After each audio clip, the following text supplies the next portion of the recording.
Welcome to Fusibond plastic line piping systems.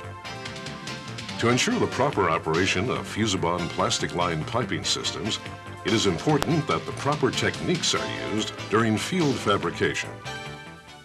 In this program, we will be going through the techniques used to field fabricate Fusibond plastic line steel pipe. To do this, we will focus on two main topics. First, we will present the equipment needed for field fabrication, and then we will give a detailed demonstration of the proper procedures involved. These procedures will work whether you're fabricating pipe lined with polypropylene, Kynarflex, Halar, Tefcel, PTFE, or PFA. We begin with the equipment required to field fabricate Fusibond line pipe. First, you will need a pipe threading machine with a blade-type cutoff tool. An 1/8-inch wide groove is minimum, and keep in mind that wheel cutters are never acceptable as they pinch the steel into the plastic liner. The pipe threading machine is used to prepare the metal for the addition of a Fusibond field fabrication flange, which is a ductile iron threaded socket flange. On PTFE and PFA line systems, it is very important that a vented flange be used. A flange can be properly vented by adding two saw cuts, 180 degrees apart, to the root or full depth of the flange thread. The next piece of equipment required is a Fusibond flaring assembly for pipe sizes 1 inch through 6 inches.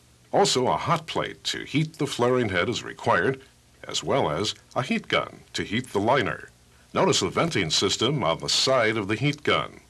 By opening or closing the vents, you can create different levels of heat for the needs of the liner system you're flaring. The vent should be completely open for polypropylene, partially open for Kynarflex, Halar, and Tefcel, and closed for the PTFE and PFA line systems. A dial thermometer is the next piece of equipment required and is used to measure flaring head temperature. You will also need a threaded handle to hold the flaring die when it is hot. The final piece of equipment needed to field fabricate Fusibond plastic line steel pipe is the appropriate flaring die or flaring head. Make sure you have the proper die. They come marked PP for polypropylene lined or KHT for the fluoroplastics. Now that we have covered the necessary equipment, it is time to go over in detail the proper procedures involved in flaring. We will discuss these procedures in 3 segments: preparing the pipe and liner for flaring, flaring the liner, and finally, we will present some helpful points to remember during the flaring process. We begin with the preparation of the pipe and liner for flaring. First, determine the finished length of the pipe you need to fabricate. In the instructions located in your Fusibond 3-ring binder, FL represents the finished length from plastic face to plastic face. From Table 1, add length A1 or A2 to the finished length FL. Length A1 is used when fabricating a single flange or flange by plain end, and length A2 is used when fabricating a double flange or plain end by plain end. Next, mark the pipe and cut through both the pipe and the liner at the newly measured length using the blade-type cutoff tool which is on the threading machine. From the newly cut end, subtract Table 1 cutback length B. The measurement should be made to the back of the cutting blade and must not exceed length B in inches. At this point, cut a groove through the metal pipe only, but use special caution not to cut into the plastic lining. Next, remove the metal sleeve from the liner by using a tool such as a pipe wrench.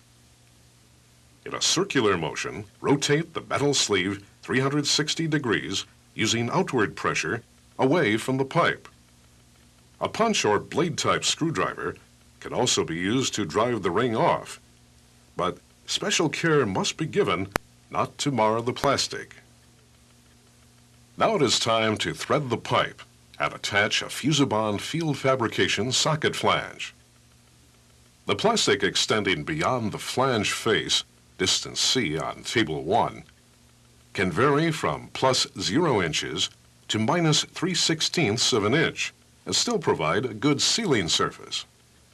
If the flange is loose, flattening the threads on the pipe will help keep it from rotating. Fusibond socket flanges should be threaded on as soon as possible after removing the pipe ring, because swaged liner may start to recover due to its plastic memory. Now that we have discussed the preparation of the pipe and liner, it is time to turn our attention to the actual process of flaring the liner. To begin the flaring process, place the completed pipe with the liner extending beyond the steel into the V of the hydraulic flaring assembly. Sizes 1 inch through 3 inches rests on the pipe, and 4 inches through 6 inches on the flange hub on the backside of the flange. A locking bar is used on the smaller sizes to prevent the flange from tipping backwards. Keep in mind that the pipe and the flaring assembly must always be level and aligned with each other. Next, choose the proper flaring die to be used. Remember that polypropylene dies are smaller in diameter than Kynar Flex, Halar, Tefcel, PTFE, and PFA dies, and they are not interchangeable. Therefore, it is important that the flaring die matches the type of liner being flared. Place the flaring die into the plastic liner while it's cold, and align or adjust the hydraulic jack shaft so it will come in contact with the center of the flaring die. The very end of the jack shaft can be unscrewed for a longer stroke. Next, heat the flaring die on the hot plate. By inserting the dial thermometer into the die edge hole provided, the proper temperature can be monitored. Be sure to use caution not to exceed the proper temperature which is shown in the instructions. While the flaring die is being heated on the hot plate, begin to heat the exposed liner using the hot air heat gun until the plastic is very pliable to the touch, but be careful not to overheat the liner, allowing it to sag. Also, remember to rotate the pipe or heat gun 360 degrees during the heat cycle while holding the gun at a 45-degree angle.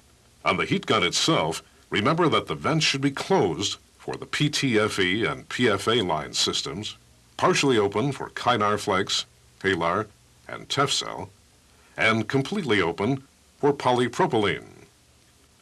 It is a good idea to wear gloves during any heating operation. It is important for your hands to be protected when touching hot plastic or flaring heads. Now it is time to remove the heat gun and position the hot field flaring die into the liner. Pump the hand jack slowly until the shaft comes into contact with the center of the die. When contact is made, continue forcing the heated flaring tool into the liner. Next, push the plastic flat against the flange using a slow, steady pace. Remember, the end of the jack shaft unscrews for a longer stroke when necessary. Keep in mind that the hot die may be left in place and allowed to cool slowly by itself. Air or water may also be used to speed up the cooling process when required. Proper cooling is essential because plastic that is not cooled sufficiently may try to recover. Finally, to complete the flaring process, it may be necessary to bolt on a blind flange or plywood end cap during handling or storage, especially if the pipe is not going to be installed within a short period of time. Now that we have gone over the preparation of the pipe and liner and discussed the flaring process in great detail, it is time to present a few helpful points to remember when flaring.